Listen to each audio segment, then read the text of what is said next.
Okay, so welcome back to the channel, and in today's video there is a clear change of scenery. And in this video I wanted to talk about some books I own. Now, one of the most frequent questions on my channel is essentially people asking me, how can I learn more about fashion? How can I get into fashion more? How can I learn about certain things? And before making this type of video, it was really hard for me to just pinpoint exactly what things people need to read or what they should check out. So I thought in this video, I'll compile a list of books I own and kind of talk about why you should read it and what knowledge you're going to get from each book. So from time to time, I want to do more of these videos where I talk about certain books and kind of like what's inside them essentially. So I'm going to review each of these books in order of size, which is a weird way to review books, but we're kind of just going with that. So I'm gonna try fly through these quickly, otherwise this video will be really long, so I won't talk about each book too in depth. But the first book is called The Work of Art in the Age of Mechanical Reproduction. It's by Walter Benjamin, who is a German philosopher. Now, why you should read this book, it's not necessarily about fashion, it's about art.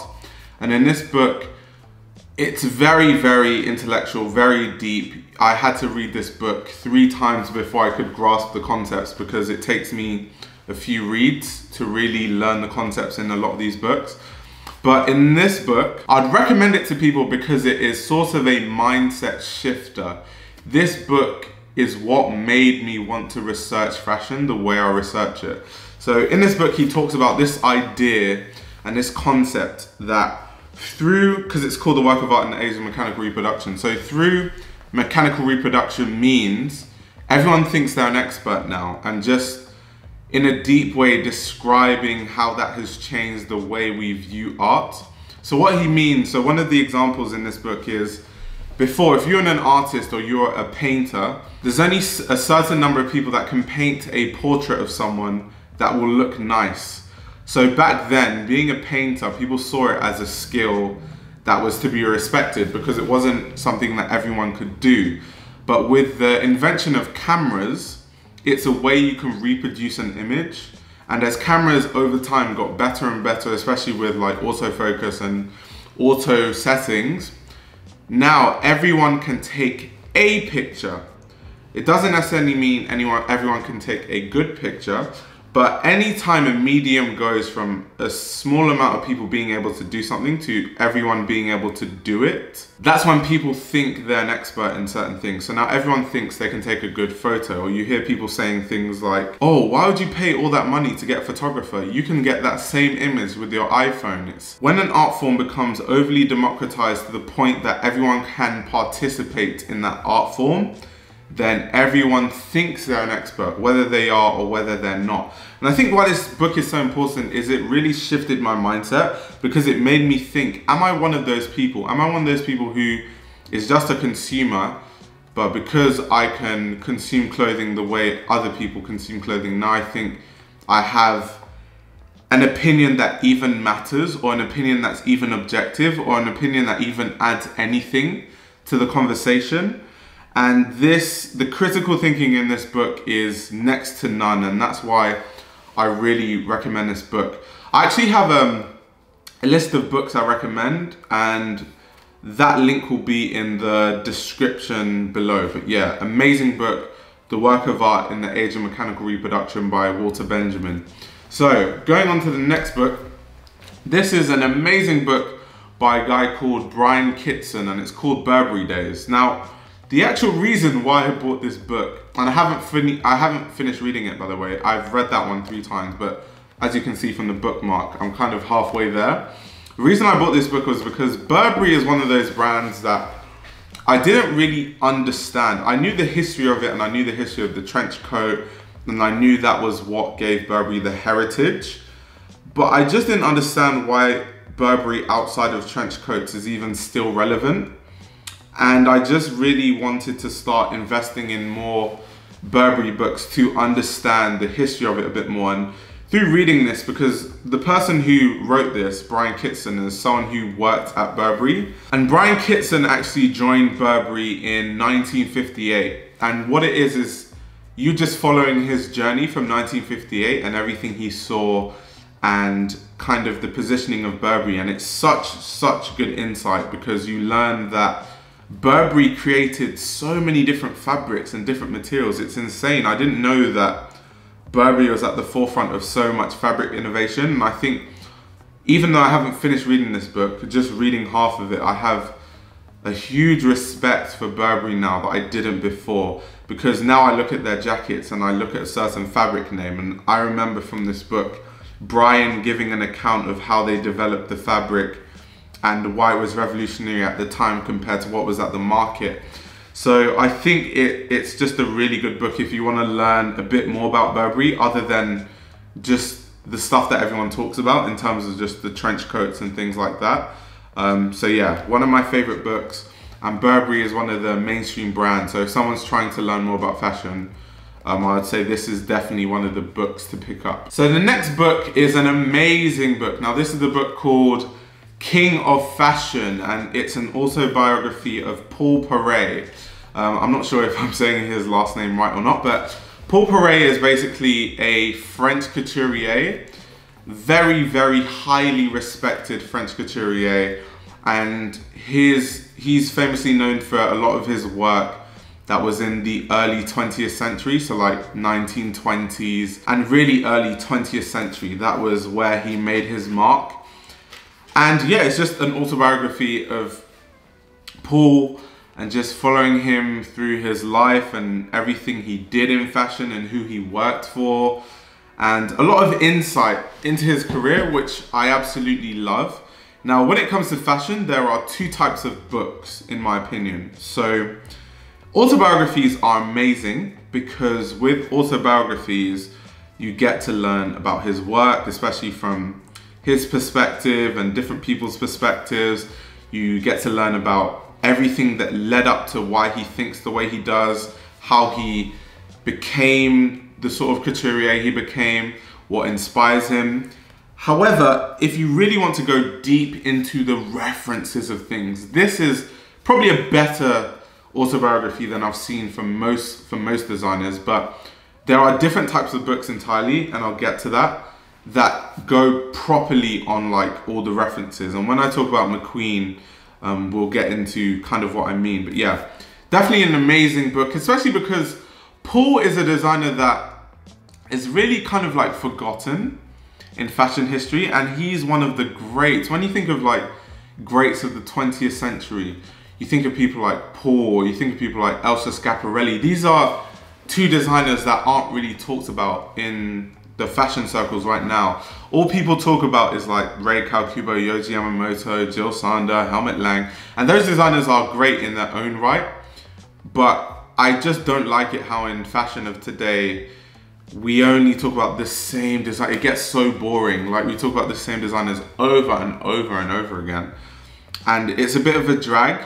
So I kind of, especially because I want to be a fashion journalist, I felt the need to kind of go further back in terms of learning about fashion and designers. So I started to learn about Paul Pereira. And to talk about Paul, I know I'm supposed to be organizing this in terms of size, but there's another book I read, and this is another book on Paul Pereira, but it's of the perspective from Alice Mackerel, who wrote this book, and she goes more into like references and things like that. So once again, when you're learning about designer, in my opinion, it isn't good enough just to buy one book about a designer. In my opinion, you need different perspectives and you need different looks on designers, because what's in this book is totally different to what's in that book. And then in this book, there are, I'm not sure if you can see it, but there are also illustrations.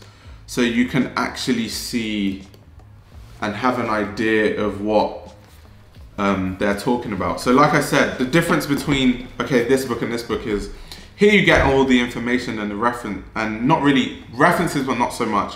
Here is more plainly about references and the clothes itself and illustrations to go with it. So I think these two books hand in hand are perfect for learning about Paul Pereira's work as a designer. Then going further into these books, I would really recommend this book for people who are just getting into fashion for sure. This book is called The Beautiful Fall, and it's an amazing book. It talks about Yves Saint Laurent and Karl Lagerfeld especially, and how they were kind of rivals, and it goes into their career from the 1950s to the 60s, 70s and 80s. And it's just an absolutely amazing book, especially if you're trying to learn about the work of Yves Saint Laurent and Karl Lagerfeld especially. So I would definitely recommend this book, once again, because Yves Saint Laurent is not a designer that many people talk about in the current day, and it's good to kind of know and learn about what makes these designers great and why they're so respected. So The Beautiful Fall, definitely recommend. So next up we have Gods and Kings. So now we're in the McQueen section of the books. So Alexander McQueen is one of those designers that I've read about, but no matter how much you read about Alexander McQueen, there's always more to know. So I wouldn't consider myself like some person who knows a lot about Alexander McQueen.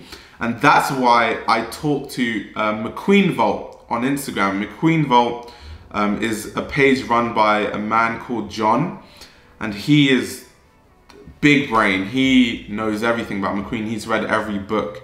So I actually got recommendations on what books to read from him and to go into, because I have 3 books on McQueen currently.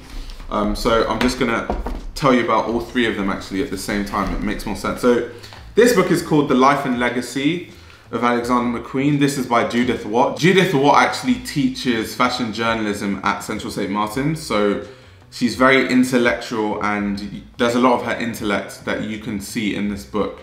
Then there's Gods and Kings, and then there is Vogue on Alexander McQueen. Now, to compare and contrast these 3 books, out of these 3, I'll say this is the best, because Judith Watt, fashion journalism lecturer at CSM, and when it comes to my interest in fashion, I like to learn about deep stuff. I like to learn about the references. I like to learn about this part of history and how Alexander McQueen was inspired by the 1800s and all the references and information from the 1800s that ties back into the collection. I prefer things like that, and that's why I prefer this book the most.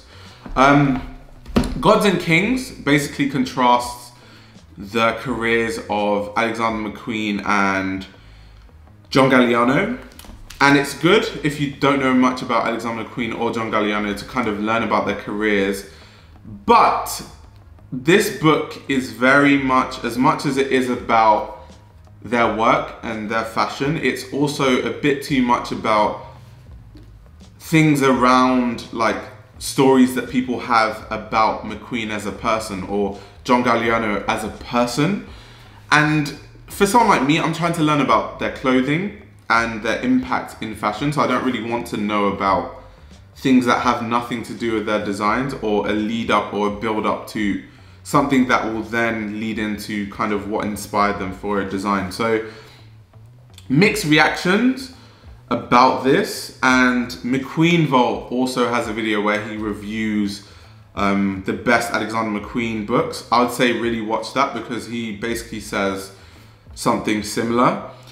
And then there's this book, which I have 3 of these books, so I guess I'll talk about these books after. They're books that are Vogue on, and then they'll have a designer that they focus on. So, and it basically just goes through old Vogue features of these designers and basically compiles information about these designers to make the perfect book. So these books are absolutely amazing. Really good imagery, because Vogue obviously owns the rights to a lot of good images. Really good references. They talk about the references to a lot of the designs. And for the most part, there's sections in which they go really in depth in terms of references of some of these collections. So this is a book that I would definitely recommend. And Vogue on of other designers too, because it's the way they write is not too intellectual. It's not super intellectual like a Judith Watt book. So if you're just getting into fashion, it's easy for you to grasp the concepts and what they're talking about. So I have 3 of these books. I have Vogue on Alexander McQueen, I have Vogue on Christian Dior, and I have Vogue on Jean-Paul Gaultier. So I would recommend any book that says Vogue on, because they're really good. They talk about the references to some extent. Not a book that you're just going to read and learn everything about a designer, but it's a good introduction to the work of these designers. I know there's many other Vogue on books. There's one on Schiaparelli that I need to read, Ralph Lauren. There's one on many different designers. So I definitely recommend those books. Now, next book, this is actually a beginner book, and this is one of the first fashion books I read, just so you guys can see like what the pages look like. Now, this book is called The Lives of 50 Fashion Legends. So this book does not go in depth at all, but what this book is really good for is basically it just has 50 designers. I'm not sure if you can see the 50 designers, but in this book there's Coco Chanel, Cristobal Balenciaga, Christian Dior, Pierre Balmain, Givenchy, Mary Quant, Sonia Rykiel. I really struggle to say her name, Mucha Prada. Now, why this book is, I really recommend it for like beginners, like I hate the word beginners, but like people just getting into fashion, is in this book, the reason why this is a really good book to read first is because just looking at this book, there's a lot of designers that aren't in the cycle of designers that everyone talks about. So a good example, in this book, it's basically just, it will have a designer and then a timeline of their career and some key moments and what they did, which is kind of good. But I think what this book is really important is to just kind of know about designer names, because then you can then embark on, okay, the timeline of, I don't know, Mary Quant really fascinates me. Let me learn more about this designer. I think that's what this book is good for, because in this book, yes, there's Anthony Millimista, John Galliano, Adi Slimane, Raf Simons, who else is known here? Nicolas Gasquier, Alexander McQueen, Yohji Yamamoto, Rei Kawakubo, Issey Miyake. But there's also some designers that aren't as popular, like Azzedine Alaïa, Oscar de la Renta. Okay, Oscar de la Renta is kind of popular. Roberto Cavalli, or who else is here? That Mary Quant, Sonia Rykiel, who inspired Margiela a lot, and a lot of people focus on Margiela, which I find really good, but then no one talks about the work of Sonia, which is weird, because if you're going to learn about the references in Margiela's work, he referenced Sonia a lot. So I find it kind of strange that a lot of people don't look at Sonia's work. So that's what I think this book is good about, because just by reading this book, you will know some designer names that the average person won't know, and you can kind of, if you're interested, look further at all the designers in this book, which is why I think it's absolutely amazing. But let me just give you an idea of like what inside this book looks like. So there's kind of just a timeline, and it talks about the most famous moments of each designer's career. So let me read out some sections of designers that people know, just to give you an idea of like, yes, this book isn't like really detailed, but if you're just learning about fashion, it's fantastic. So on the Chanel section, it talks about her being in an orphanage. It talks about when she opened her first couture house. It talks about when she introduced the iconic Chanel suit inspired by the tweed jacket that the Duke wears. It talks about when she launched her first makeup line. It talks about when she had a drug addiction. It talks about many different parts. So I wouldn't recommend this if like you're trying to learn about deep references and all that, but if you're just getting into fashion, I cannot recommend a book more than a book like this. And definitely this Mindset Shift book, The Work of Art in the Age of Mechanical Reproduction. Amazing. So the next book I'm going to recommend is one of the holy grails in terms of books in fashion. And this is called The Glass of Fashion by Cecile Beaton. Cecile Beaton is a legendary writer, journalist, photographer, many different things. And he has some amazing resources on fashion. Now this book, The Glass of Fashion, as it says in one of the descriptions, it says, a personal history of 50 years of changing tastes and the people who have inspired them.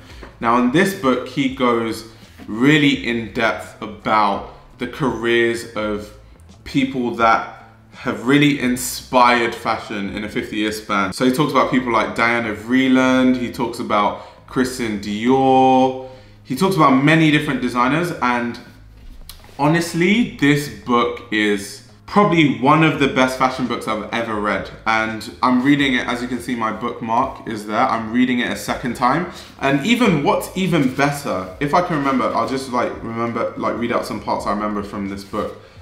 Like, okay, this is a good example. So I just remember because I read this book already. So there was a section where he was describing how women dressed in, let me get the date right. I don't want to like misquote the date. Yeah. So he's talking about the Edwardian age and fashion in the Edwardian times. And then he talks about what you would typically see a woman wear in the Edwardian times. So then what you see is like illustrations. And it's so amazing that as you're reading this book, there are illustrations that you can kind of then see kind of what he's talking about looks like. I think is really good. And it helps me in recognizing fashion within certain times. I remember, so this section, he was talking about the excess at the time and how women used to wear crazy millinery and hats that were really big, and the bigger your hat and the more ostentatious and the more flowers you put in your hat, the higher status that you seemed you were, and it was more fashionable to kind of be over the top and extra. Just an amazing book, and it just really in depth describes different times of fashion, a time before like I was born, of course. So it's really good to learn about a lot of this stuff. Like if I was to, out of all these books, if I was to recommend the best one to read, this one, definitely this one. Cecile Beaton, The Glass of Fashion. I can talk about this book forever. Like I already got carried away and started opening pages, but yeah, I can't recommend this book enough. The next book is a book called Schiaparelli and Prada, Possible Conversations. And as you have probably guessed, it talks about the work of Prada and Schiaparelli and the similarities within it. Now, the work of Schiaparelli and Prada from an aesthetic standpoint are not similar, but it talks about the similarity and differences in the way they think and in the way that their design process is to come to the conclusion as to why some of their work looks similar or different. And really, it's just a book that's just wanted to talk about how great Miuccia Prada and Schiaparelli are. But it's amazing. And why I really love it is you get really detailed pictures. So you get to see some pieces. And why this is really important is if you Google images of like Schiaparelli's work, because it was so long ago, there aren't too many images online that are a good quality to where you can see the details. So that's why I love to buy books like this, so I can see it for myself. And also if I'm ever gonna make a video about like Schiaparelli, for example, I can just scan these images so that for my YouTube videos, it can be clear. So it's amazing for that. And when you look at it, it just looks like a picture book, but suddenly you get to the middle and they start going really in depth into like the inspiration of Schiaparelli. And then later on in the book, they just have these, they'll have images contrasting Prada and Schiaparelli's work. And then they have these like pop-up cards and they kind of go deeper into like the references of each look and kind of what's similar or different about it. So amazing book if you're trying to learn about the work of Prada or Schiaparelli. Just a really, really good book. Now, last but not least, another grail book is 20th century, it's called Dictionary of 20th Century Design. And oh my God, this book is amazing. Like when I talk about books that are the best to recommend. So out of all these books, I'd say these two books right here, holy grails. Like if you want to start your journey in terms of really knowing your stuff when it comes to fashion, I'd say these two books. So this book is really just a dictionary of design concepts, from things like art and architecture and everything to do with design. So it's literally a dictionary of design concepts. So why this book is next level amazing is because, first of all, I hear people who know a lot more about fashion than me talk about certain concepts, and I don't even know what they're talking about. And when they do that, like I'm watching an interview of fashion professors talking about fashion, they say certain things and I'm just like, oh. So then I go to this dictionary of 20th century design and I look up the concept, and in this book, they give you a good kind of description of what each concept of design is. And they have names of people that are famous in design and kind of what they've done. So this is random. So what I do is I just flick through this book, even when like I'm just not searching for a concept, and just learn about different things over time. In fashion especially, fashion designers take references from a lot of art concepts, a lot of architecture. Like a lot of designers are inspired by brutalism, for example. That's something that's very commonly known. So I think it's really, really important to learn about design outside of fashion. So learn about architecture or furniture design and art. And that is where this book comes in. It's really, really amazing. And actually, I know I said last but not least, but this is not all my fashion books, by the way, but there's a book that I left out in terms of what I think would be good for people just getting into fashion. So give me a moment, I'll go get that book.